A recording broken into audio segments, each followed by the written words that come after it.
नमस्कार, मेरा नाम महेंद्र है और आप देख रहे हैं द इंटरव्यू टाइम्स। आज जिस मुद्दे पर मैं बात कर रहा हूं वो मुद्दा बहुत अहम है और पूरे देश में इसकी चर्चा है।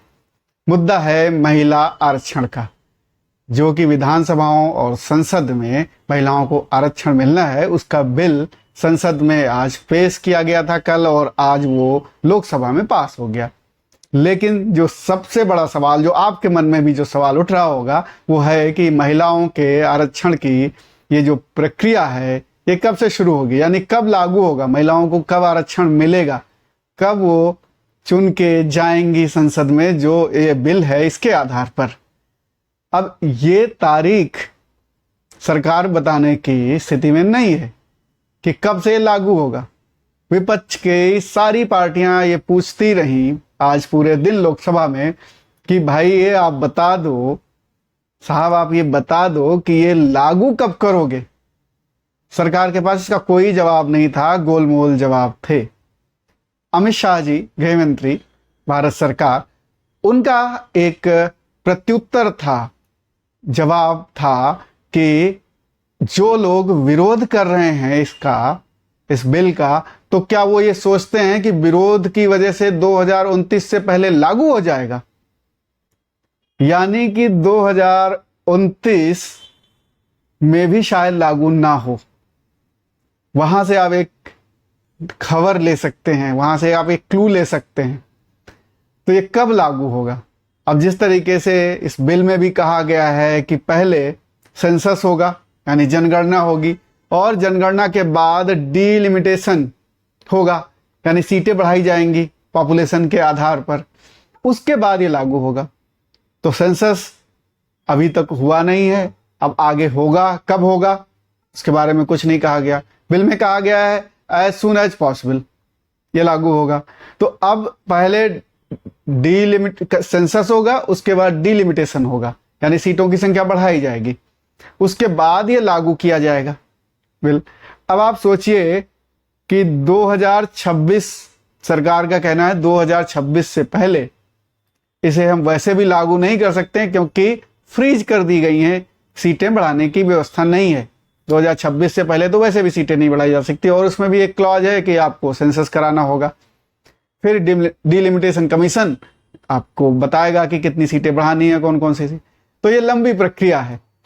सरकार ने महिला बिल पर क्या एक बार फिर सपना दिखा दिया है सिर्फ? हकीकत में अभी कहीं कुछ जमीन पर उतरने वाला नहीं है, क्योंकि 2029 के चुनाव में ये लागू हो पाएगा या नहीं हो पाएगा इस पे भी संशय है। तो फिर क्या ये 2034 के चुनाव में लागू होगा? बड़ा सवाल है ये।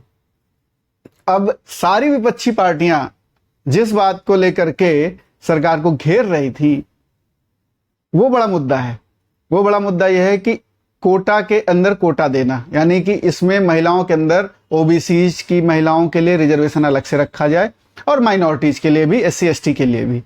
ये सभी पार्टियों की लगभग एक जैसी मांग थी, और इसी से सरकार बचाव करती रही अपना।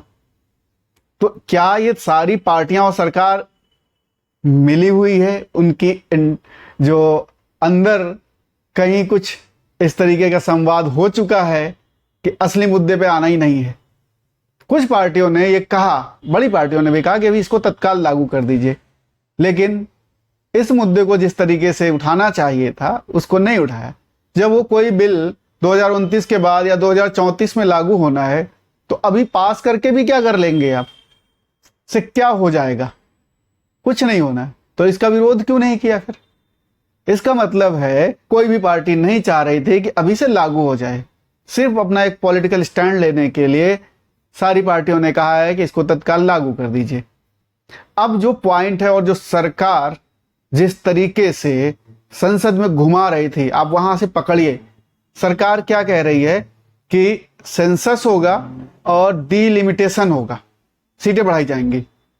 सवाल यह है कि अगर सेंसस और डीलिमिटेशन नहीं करते तो क्या यह आरक्षण बिल लागू नहीं हो सकता?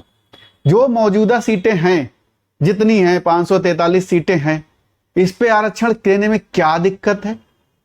543 में 1/3 सीटों पर अगर आप आरक्षण लागू कर देते हैं तो इसमें दिक्कत क्या है? इसमें तो कहीं डिलिमिटेशन है और कहीं सेंसस, इसकी तो कहीं रोक है नहीं, कहीं पाबंदी है नहीं। अरे जब बढ़ेंगी सीटें, जब डिलिमिटेशन होगा तो आप बढ़ा देना और सीटें अपने आप बढ़ जाएंगी। अब मान लिया 543 से 600 सीटें हो गई, 700 सीटें हो गई, तो उसमें 1/3 मिल जाएगा महिलाओं को, लड़ लेंगी। और रही बात सीट, जिस तरीके से सरकार घुमा रही थी संसद में कि सीट कैसे पता चलेगी, पता चला अमित शाह जी का कहना था कि मान लिया राहुल गांधी की सीट से या ओवैसी साहब की सीट से किसी महिला को लड़ा दिया जाता है, महिला आरक्षित कर दी जाती है वो सीट महिलाओं के लिए, तो ये लोग कहेंगे कि पॉलिटिकल आप एक तरीके से फैसला ले रहे हैं। लेकिन सवाल ये है कि किसी भी सीट से महिला लड़े या पुरुष, उस पे संवैधानिक तौर पे क्या दिक्कत है? अगर आप मौजूदा सीटों को, जो मौजूदा सीटें हैं आपके पास लोकसभा में, उस पे 1/3 अभी से लागू कर दीजिए। 2024 के चुनाव में महिलाओं के लिए कोई सीट आरक्षित, जब आप ओबीसी, एससी, एसटी या माइनॉरिटीज के लिए वो सीट रिजर्व करते, तब आपको कास्ट सेंसस की जरूरत पड़ती, तब आपको ये जानने की जरूरत पड़ती कि यहां पर माइनॉरिटीज के लोग कितने हैं, तभी तो रिप्रेजेंटेशन होता ना, या ओबीसी के लोग कितने हैं, तभी वो सीट आप रिजर्व करते कि चलिए इस यहां पर ओबीसी की पॉपुलेशन ज्यादा है, इसलिए ओबीसी सीट ये घोषित कर दी जाए, या दलितों के लिए या एससी एसटी के लिए या माइनॉरिटीज के लिए। अभी तो आपके पास ऐसा कुछ करने की जरूरत ही नहीं, क्योंकि जो बिल आप लेके आए हैं वो बिल, उसके अंदर कहीं ओबीसीज या एससी एसटीज या माइनॉरिटीज के रिजर्वेशन तो है नहीं, सिर्फ महिलाओं के लिए रिजर्वेशन है। यानी कि जो किसी भी कास्ट कम्युनिटी से आए महिलाएं उनके लिए है, किसी भी रिलीजन से आए उनके लिए है, उसमें कहीं कोई पाबंदी नहीं है, कोई भी महिला लड़ सकती है, जनरल हो, ओबीसी हो, किसी भी कैटेगरी की महिला लड़ सकती है। तो सवाल ये उठता है कि फिर आपके पास जो संवैधानिक पाबंदी की बात करते हैं, कानूनी तौर पर पाबंदी की बात कर रही थी सरकार कि ये सुप्रीम कोर्ट में खारिज हो जाएगा, फिर क्या करेंगे आप? 26 तक हम बढ़ा नहीं सकते सीटें बढ़ानी ही नहीं है आपको। सीटें आप क्यों बढ़ाएंगे? सीटें आपको नहीं बढ़ानी है, मौजूदा सीटों में ही आपको ये लागू करना है। अब आप मौजूदा सीटों में अगर लागू करते हैं तो रिजर्वेशन आप कहीं ओबीसी या एससी एसटी के आधार पर दे नहीं रहे, तो आपको कास्ट सेंसस या सेंसस की जरूरत ही नहीं है। ना सीटें बढ़ानी है, ना सीटें इस आधार पर रिजर्व करनी है कि यहां पर कौन सी कम्युनिटी, कौन सी क्लास के लोग रह रहे हैं।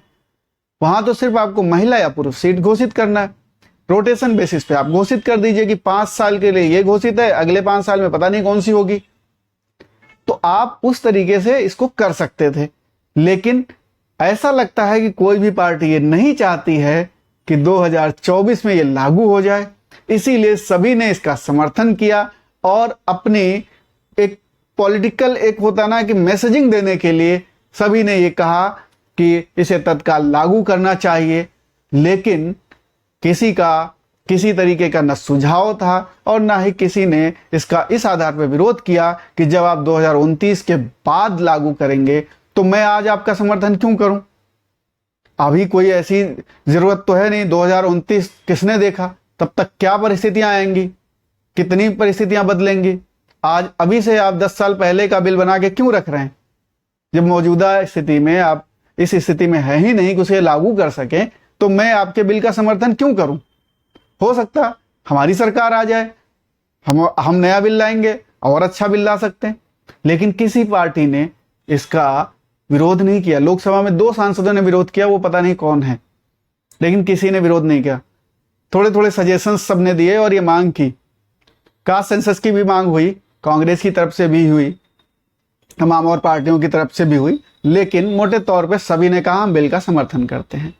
बहुत समय हो गया इसको जो कि अभी तक ये बिल पास नहीं हो पाया, तो अभी हम पास करवा लेते हैं, पास करवा के रख लेंगे इसको और बाद में देखेंगे क्या करना है।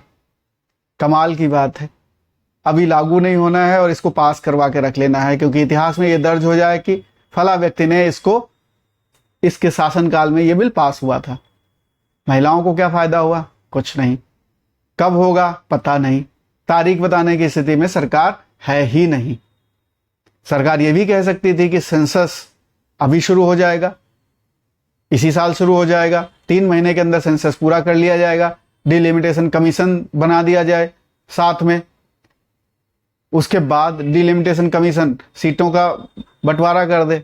बहुत समय है, अगर करना चाहे सरकार तो कर सकती है, लेकिन अभी कुछ नहीं करना है। 26 की जिसमें कहा गया है आर्टिकल 82 और 1-2 आर्टिकल हैं जिसमें फ्रीज कर दिया गया, उसको डीफ्रीज भी किया जा सकता है। अगर सीटें बढ़ानी है तो उसे डीफ्रीज भी किया जा सकता है।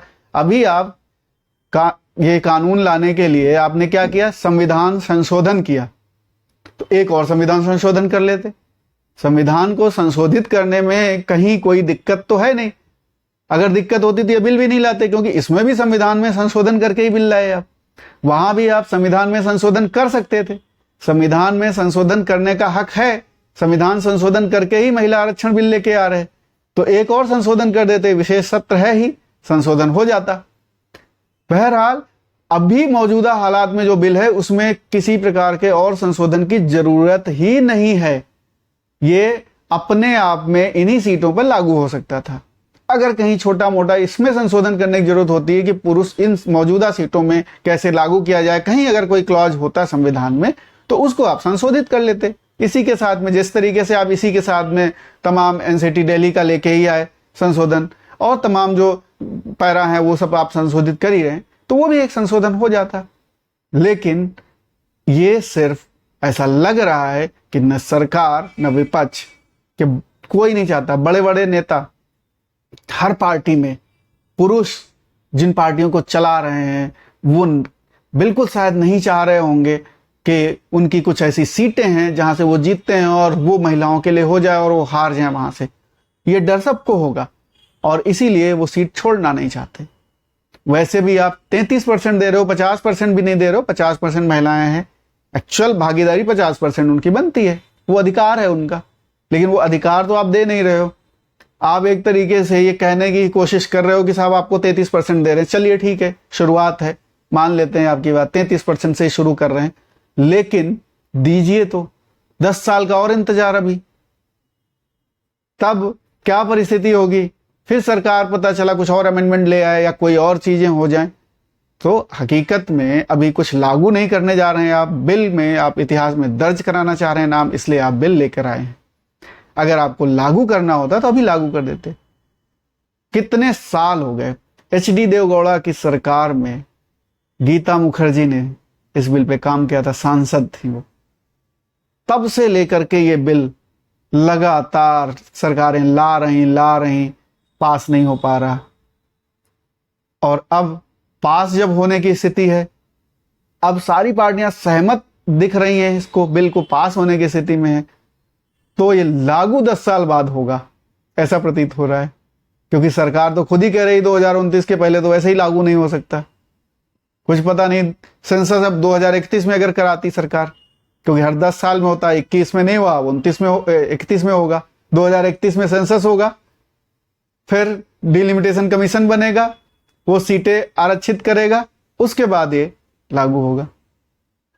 तो ये एक बड़ा ट्रिकी सा सरकार ने किया कि उनको ये मैसेजिंग भी हो जाए कि देखो साहब हम महिलाओं के हितैषी हैं, 2024 में आप हमें वोट देना, हमने महिलाओं का हित किया है, महिलाओं का ध्यान रखा है, तो हम 2024 में इसको लेकर के सभी जाएंगे। और इसीलिए सभी लोकसभा में क्रेडिट ले रहे थे, साहब हमने लाए, हम लाए बिल, ये हमारा बिल है, ये हमारा बिल है, ये तब शुरुआत हुई थी, सभी पार्टियां क्रेडिट ले रही थी, क्योंकि 2024 के चुनाव में ये पार्टियां यही क्रेडिट लेने की होड़ आपको दिखेगी जब आप ये रैलियों में जाएंगे, वोट मांगेंगे। लेकिन असली मुद्दा तो यह है, महिलाओं को मिला क्या? कुछ नहीं मिला, एक सपना मिला और कुछ नहीं। तो ये सरकार सपनों की सौदागर है, तो उसने एक सपना और बेच दिया, इसके अलावा और कुछ नहीं। फिलहाल इस विश्लेषण में इतना ही। आपको ये विश्लेषण कैसा लगा और आप क्या सोचते हैं महिला आरक्षण बिल पर, कमेंट करके हमें जरूर बताएं। आपका स्वागत है, आपके सुझावों का स्वागत है। फिलहाल इस विश्लेषण में इतना ही। नमस्कार।